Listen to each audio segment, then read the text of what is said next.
আসসালামু আলাইকুম। আপনাদের সাথে আছে আমি জুবায়ের হাসান। আজকের আলোচনা, বাংলাদেশ কি ভারতের দ্বিতীয় সিকিম অঙ্গরাজ্যে পরিণত হবে? ১৯৭৫ সালে ভারতের অঙ্গরাজ্যে পরিণত হওয়ার আগ পর্যন্ত সিকিম কয়েক শত বছর ধরে ছিল একটি স্বাধীন রাষ্ট্র। সিকিম হিমালয় পর্বতের উত্তর পূর্ব অঞ্চলে অবস্থিত। এর মোট আয়তন প্রায় ৭,০৯৬ বর্গ কিলোমিটার। সিকিমের উত্তর ও উত্তর পূর্বে চীনের তিব্বত, পূর্বে ভুটান, পশ্চিমে নেপাল এবং দক্ষিণে ভারতের পশ্চিমবঙ্গ রাজ্যের অবস্থান। এই ভৌগোলিক অবস্থান সিকিমকে কৌশলগতভাবে অত্যন্ত গুরুত্বপূর্ণ করে তোলে। রাজধানী গ্যাংটক থেকে চীনা সীমান্তের দূরত্ব মাত্র ৫০ থেকে ৬০ কিলোমিটার। তাই ভারত, চীন, নেপাল এবং ভুটানের নিরাপত্তা কৌশল সিকিমের উপর নির্ভরশীল। ১৬৪২ খ্রিস্টাব্দে সিকিমে চোগিয়াল রাজবংশ শাসনের গোড়াপত্তন হয়। তখন থেকে ১৯৭৫ সাল পর্যন্ত সিকিম স্বাধীন রাষ্ট্র হিসাবে টিকে থাকে। চোগিয়াল শব্দের অর্থ ধর্মীয় আধ্যাত্মিক নেতা, যাকে ইংরেজিতে বলা হয় স্পিরিচুয়াল লিডার। চীনের তিব্বতের সাথে সিকিমের ছিল ধর্মীয় ও সাংস্কৃতিক বন্ধন। উভয় অঞ্চলে লামা বৌদ্ধ ধর্মমতের অনুসারী লোকজনের বসবাস। তিব্বতের ৩ জন লামা বৌদ্ধ নেতা ওই ১৬৪২ খ্রিস্টাব্দে ফুনঝোক নামগালকে সিকিমের প্রথম চোগিয়াল হিসাবে ঘোষণা করেন। সিকিমের সমাজ মূলত লেপচা ও ভুটিয়া তিব্বতী বৌদ্ধ সম্প্রদায়ের উপর ভিত্তি করে গড়ে উঠেছিল। তিব্বতীয় সংস্কৃতি ও বৌদ্ধ ধর্মচর্চা কয়েক শত বছর ধরে সিকিমের সামাজিক কাঠামো ও রাজনীতির ওপর প্রভাব বিস্তার করে। তবে ১৯৪৭ সাল ও ১৯৭৫ সালের পরবর্তীকালে সিকিমে হিন্দু জনগোষ্ঠীর বসতি বৃদ্ধি পায়। এর ফলে সিকিমের জনবিন্যাস ও সেখানকার সংস্কৃতি বড় দুই ভাগে বিভক্ত হয়ে পড়ে। চোগিয়াল রাজবংশ ১৬৪২ থেকে ১৯৭৫ সাল পর্যন্ত স্বাধীন থাকলেও কার্যত সেই স্বাধীনতার পথ মসৃণ ছিল না। ১৭৮০ এবং ১৭৯০-এর দশকে নেপালের গুর্খা রাজবংশ সিকিম আক্রমণ করে এবং সিকিমের তিস্তা নদীর পশ্চিম অঞ্চলের এক বিরাট এলাকা দখল করে নেয়। এতে সিকিম প্রায় নেপালের নিয়ন্ত্রণাধীন হয়ে পড়ে। ব্রিটিশ ইস্ট ইন্ডিয়া কোম্পানি তখন নেপালের বিরুদ্ধে যুদ্ধে নামে। ১৮১৪ থেকে ১৮১৬ সালের অ্যাংলো নেপাল যুদ্ধে ব্রিটিশরা নেপালকে পরাজিত করে। অতঃপর ১৮১৭ সালের ব্রিটিশ নেপাল তিতালিয়া চুক্তি অনুযায়ী সিকিমের দখলকৃত ভূখণ্ড ছেড়ে দেয় নেপাল এবং ব্রিটিশরা সিকিমকে একটি স্বাধীন রাজ্য হিসাবে স্বীকৃতি দেয়। তবে এর বিনিময়ে সিকিম ব্রিটিশদের প্রভাব বলয়ে চলে যায়। এই চুক্তির ফলে সিকিম নেপালের হাত থেকে রক্ষা পেলেও ধীরে ধীরে ব্রিটিশ ভারতের উপর নির্ভরশীল হয়ে পড়ে। যেমন ১৮৬১ সালে সিকিমের রাজা এবং ব্রিটিশ ইন্ডিয়ার মধ্যে টুমলং চুক্তি স্বাক্ষরিত হয়। এই চুক্তিতে সিকিম ব্রিটিশ প্রোটেক্টরেট স্টেট বা আশ্রিত রাষ্ট্রে পরিণত হয়, অর্থাৎ সিকিম রাজা দেশের অভ্যন্তরীণ শাসন বজায় রাখেন আর দেশের পররাষ্ট্রনীতি, প্রতিরক্ষা ও যোগাযোগ ব্রিটিশদের নিয়ন্ত্রণে রাখা হয়। উল্লেখ্য যে ব্রিটিশ আমলে সিকিমের মতোই ভুটান এবং নেপালও এ ধরনের প্রোটেক্টরেট স্টেট ছিল, অর্থাৎ সিকিম, নেপাল, ভুটান সরাসরি ব্রিটিশ কলোনিয়াল শাসনের অধীনে ছিল না। দেশ তিনটি ছিল এক প্রকার প্রিন্সলি স্টেট বা করদ রাজ্য। ১৮৯০ সালে ব্রিটিশ ইন্ডিয়া ও চীনের মধ্যে কলকাতা কনভেনশনে সিকিমকে প্রিন্সলি স্টেট হিসাবে স্বীকৃতি দেওয়া হয় এবং সীমান্তে ব্রিটিশ ইন্ডিয়ার কৌশলগত নিরাপত্তা নিশ্চিত করা হয়। তবে সিকিম কখনো চীনের বা তিব্বতের অংশ ছিল না, বরং স্বাধীনতা বজায় রাখা একটি স্বতন্ত্র রাজ্য ছিল। এখানে উল্লেখ্য যে ব্রিটিশরা সিকিমকে ৩টি কারণে প্রোটেক্টরেট রাষ্ট্র করেছিল। ১. সিকিমে নেপালের আগ্রাসন ঠেকানো। ২. সিকিমের উপর চীনের তিব্বতের প্রভাব কমানো। এবং ৩. ব্রিটিশ সাম্রাজ্যের অর্থনৈতিক, বাণিজ্যিক ও নিরাপত্তামূলক সুরক্ষা নিশ্চিত করা। বস্তুত ব্রিটিশরা তাদের ভারতীয় সাম্রাজ্যের উত্তর পূর্ব সীমান্ত রক্ষা করতে চাইছিল, কেননা নেপালের গোর্খা শক্তি তখন তাদের জন্য একটি সম্ভাব্য হুমকি ছিল।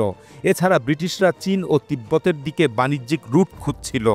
বিশেষ করে চীনের সিল্ক রুটের বিকল্প হিসাবে ব্রিটিশরা সিকিমের পাহাড়ি পথ ব্যবহার করতে চাইত।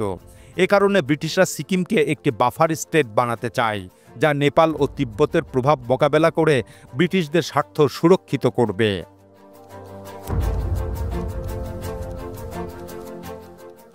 অতঃপর ১৯৪৭ সালে ব্রিটিশরা উপমহাদেশ ত্যাগ করে। তখন নেপাল ও ভুটানের ব্রিটিশ প্রোটেক্টরেট স্ট্যাটাস অবলুপ্ত হয় এবং পরবর্তীকালে এই দুই দেশ স্বাধীন রাষ্ট্র হিসাবে আবির্ভূত হয়। যদিও ১৯৪৯ সালের ৮ আগস্ট এক চুক্তি বলে ব্রিটিশদের মতো ভারত ভুটানকে তাদের প্রোটেক্টরেট স্টেট বানিয়ে ফেলে। ফলে ভুটানের প্রতিরক্ষা ও পররাষ্ট্রনীতি প্রণয়ন এবং যোগাযোগ ব্যবস্থা ভারতের অধীনে চলে যায়। তবে বর্তমানে এ অবস্থার অনেকটা পরিবর্তন হয়েছে। ভুটান স্বাধীন রাষ্ট্র হিসাবে জাতিসংঘের সদস্য, কিন্তু ভারতের সাথে ওই চুক্তি থাকায় দেশটি এখনও নিরাপত্তা পরিষদের কোনো সদস্য রাষ্ট্রের সাথে কূটনৈতিক সম্পর্ক স্থাপন করতে পারেনি। বর্তমানে ভুটান এ অবস্থার পরিবর্তন করার চেষ্টা করছে। ওদিকে ভারত ১৯৫০ সালে নেপালের সাথে মৈত্রী চুক্তি স্থাপন করে দেশটিকে তার প্রভাবাধীন করতে চেয়েছিল, কিন্তু ২০০৮ সালে নেপালি রাজতন্ত্র বিলুপ্ত হওয়ায় সে প্রচেষ্টা ব্যর্থ হয়। যাই হোক, ১৯৪৭ সালে ব্রিটিশরা উপমহাদেশ ত্যাগ করলে সিকিমেরও ব্রিটিশ প্রোটেক্টরেট স্ট্যাটাস স্বয়ংক্রিয়ভাবে অবলুপ্ত হয়ে যায়। তখন সিকিমের ভবিষ্যৎ অবস্থান নিয়ে বিতর্ক শুরু হয়। সিকিমে তখন দুটি শক্তি মুখোমুখি হয়। চগিয়াল রাজতন্ত্র এবং বৌদ্ধ সম্প্রদায়ের ভুটিয়া লেপচা অভিজাত শ্রেণী স্বাধীনতা বজায় রাখতে চাইছিল। ওদিকে হিন্দু সম্প্রদায়ের প্রভাবান্বিত রাজনৈতিক দল সিকিম স্টেট কংগ্রেস ভারতের সঙ্গে সিকিমকে একীভূত করার দাবি করে। এই পাল্টাপাল্টি দাবির পরিপ্রেক্ষিতে সিকিমের রাজসভা ১৯৪৭ সালের মে মাসে জনমত যাচাই করে, যাকে বলা হয় পপুলার কনসালটেশন। এটা সর্বজনীন গোপন ব্যালটের গণভোট ছিল না। ওই জনমত যাচাই মূলত স্থানীয় প্রধানরা, গ্রাম্য প্রতিনিধি, প্রভাবশালী নাগরিক ও রাজনৈতিক দলগুলোর কর্মীদের অংশগ্রহণে হয়েছিল। সেখানে গ্রাম পর্যায়ে খোলা সভা, হাত তোলা ও মৌখিক সমর্থন বনাম বিরোধিতা গণনা করা, এসব প্রক্রিয়ার মাধ্যমে জনমত যাচাই করা হয়। ওই জনমত যাচাইয়ের ফলাফলে সিকিমের জনগণ ভারতের সাথে যোগ দিতে চায় না। এভাবে ১৯৪৭ সালের পপুলার ভোটে সিকিমবাসী স্বাধীন থাকতে চায়। এদিকে সিকিমের কৌশলগত ভৌগোলিক অবস্থানের কারণে ভারতের কড়া নজর ছিল সিকিমের উপর।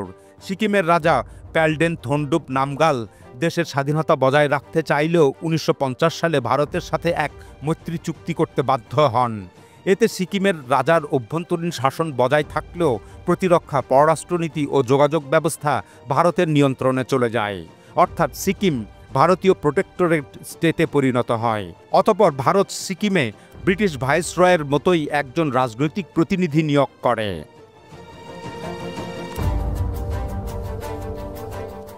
ভারত এখানেই থেমে থাকে না। ১৯৫৩ সালে ভারতপন্থী রাজনীতিবিদ কাজী লেনদুপ দর্জি সিকিমের রাজনৈতিক দল সিকিম স্টেট কংগ্রেসের নেতৃত্ব গ্রহণ করেন। এরপর ১৯৬২ সালে তিনি বিভিন্ন রাজনৈতিক দলকে একত্রিত করে সিকিম ন্যাশনাল কংগ্রেস গঠন করেন। এই দল ভারত সমর্থিত হিসাবে পরিচিতি পায় এবং দলটি রাজতন্ত্রের বিরুদ্ধে আন্দোলন করতে থাকে। এদিকে ভারত ১৯৬২ সালের যুদ্ধে চীনের কাছে পরাজিত হয়ে লাদাখ অঞ্চলে প্রায় ৩২,০০০ বর্গ কিলোমিটার এলাকা হারিয়ে ফেলে। অরুণাচল রাজ্যেরও ৩৫ কিলোমিটার অভ্যন্তর পর্যন্ত চীনা সৈন্য প্রবেশ করে, তবে চীনা সৈন্যরা পরে স্বেচ্ছায় চলে যায়। ওই ১৯৬২ সালের যুদ্ধের পর ভারতের মধ্যে চীনা ভীতি তৈরি হয়, ফলে ভারতের কাছে সিকিমের কৌশলগত গুরুত্ব আরও অনেক বেড়ে যায়। এই চীনা ভীতি থেকে ভারত সিকিমকে দখলের পরিকল্পনা করে। ১৯৬৪ সালে ভারতীয় প্রধানমন্ত্রী নেহরুর মৃত্যুর পর তার কন্যা ইন্দিরা গান্ধী সিকিমকে ভারতের সঙ্গে সংযুক্ত করার কৌশল প্রণয়ন করেন। ১৯৭৩ সালে সিকিমে নির্বাচনী ফলাফলকে কেন্দ্র করে রাজনৈতিক আন্দোলন ও অস্থিরতা তীব্র হয়। এতে সিকিমের হিন্দু জনগোষ্ঠীর লোকজন সক্রিয়ভাবে অংশগ্রহণ করেন। উল্লেখ্য যে ১৯৭০-এর দশকে ভুটানের মতো সিকিমও জাতিসংঘের সদস্য হওয়ার পথে অগ্রসর হচ্ছিল।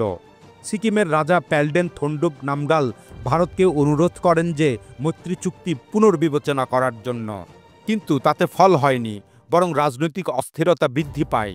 সিকিম ন্যাশনাল কংগ্রেস দলের যুবকর্মীরা সহিংস আন্দোলন শুরু করেন। ১৯৭৩ সালের ৪ এপ্রিল সিকিম রাজার ৫০তম জন্মদিনে ব্যাপক সহিংসতা ঘটে।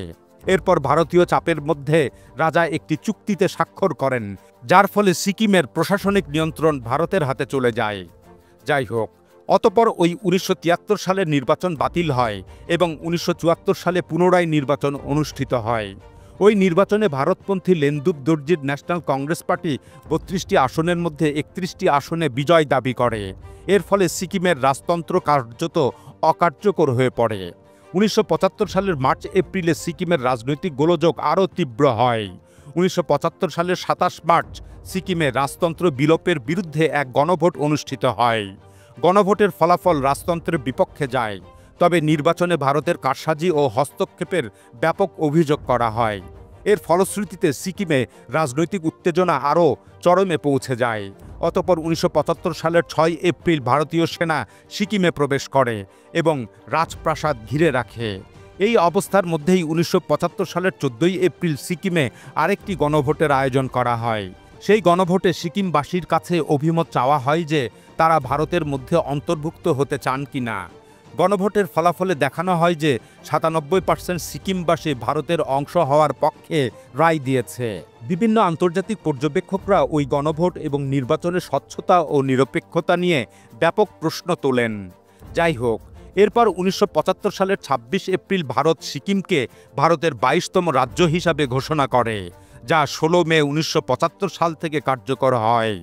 এভাবে সিকিম হয়ে পড়ে ভারতের অঙ্গরাজ্য, আর সেই অঙ্গরাজ্যের মুখ্যমন্ত্রী হন কাজী লেনদুপ দর্জি।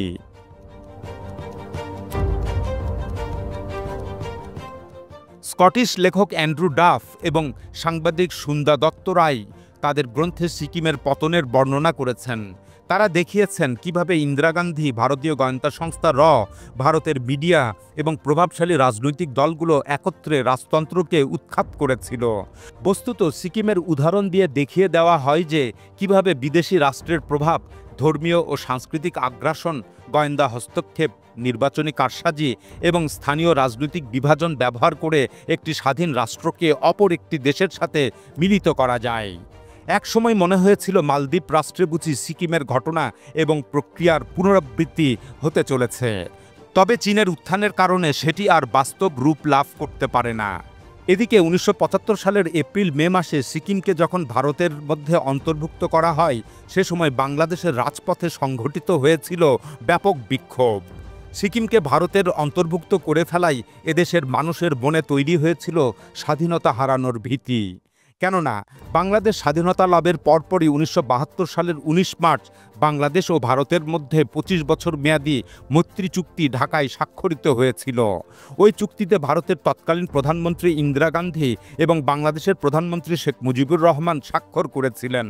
এরও আগে মুক্তিযুদ্ধকালীন প্রবাসী সরকারের প্রধানমন্ত্রী তাজউদ্দিন আহমেদ ভারতের প্রধানমন্ত্রী ইন্দিরা গান্ধীর সঙ্গে একটি ৭ দফা গোপন চুক্তি করেছিলেন, যার মধ্যে স্বাধীন বাংলাদেশে সেনাবাহিনীর পরিবর্তে আধা সামরিক বাহিনী রাখা, মুক্তিযুদ্ধ চলাকালে বাংলাদেশ ভারতের কাছ থেকে যে সামরিক সাহায্য নিয়েছে তা পরিশোধ করা, বাংলাদেশের আমদানি রপ্তানি বাণিজ্যে ভারতের অনুমতি গ্রহণ করা, বাংলাদেশের বার্ষিক ও পঞ্চবার্ষিকী পরিকল্পনা প্রণয়নে ভারতের অনুমোদন নেওয়া, বাংলাদেশের পররাষ্ট্রনীতি ভারতের পররাষ্ট্রনীতির অনুবর্তী করে রাখা, ভারতীয় সৈন্যদের যে কোনো সংখ্যায় যে কোনো সময় বাংলাদেশের অভ্যন্তরে প্রবেশ করতে পারা, অভ্যন্তরীণ রাজনীতির ক্ষেত্রে ভারতের পরামর্শ গ্রহণ করা ইত্যাদি শর্ত যুক্ত করা হয়েছিল।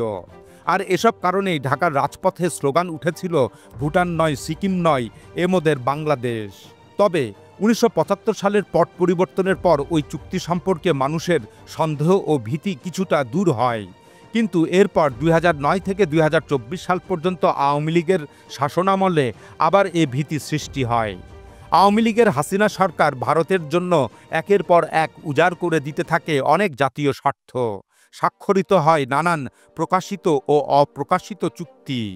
দেশের বিভিন্ন রাষ্ট্রীয় প্রতিষ্ঠানের প্রধানগণ, ব্যবসায়ী সমাজ ও বুর্জোয়া শ্রেণী, বুদ্ধিজীবী মহল, মিডিয়া মুঘল, সাংস্কৃতিক ও রাজনৈতিক সংগঠনগুলো, এমনিভাবে আরও অনেকেই ভারতীয় স্বার্থসিদ্ধির বাহক হয়ে পড়েন। ২০২৪ সালের ৫ আগস্ট হাসিনার পতনের পর স্বাধীনতা হারানোর উদ্যোগ কিছুটা দূর হলেও এখনও সেই আওয়ামী ছায়া ও প্রভাব যথেষ্ট পরিমাণ থাকায় ভারতীয় ভীতি রয়েই গেছে। বিশেষ করে হাসিনা আশ্রয় নিয়েছেন দিল্লিতে এবং সেখানেই অঘোষিতভাবে স্থাপিত হয়েছে আওয়ামী লীগের কার্যালয়। তাই বাংলাদেশের শাসন ক্ষমতায় আওয়ামী লীগ ফিরে আসার সম্ভাবনা রয়েছে।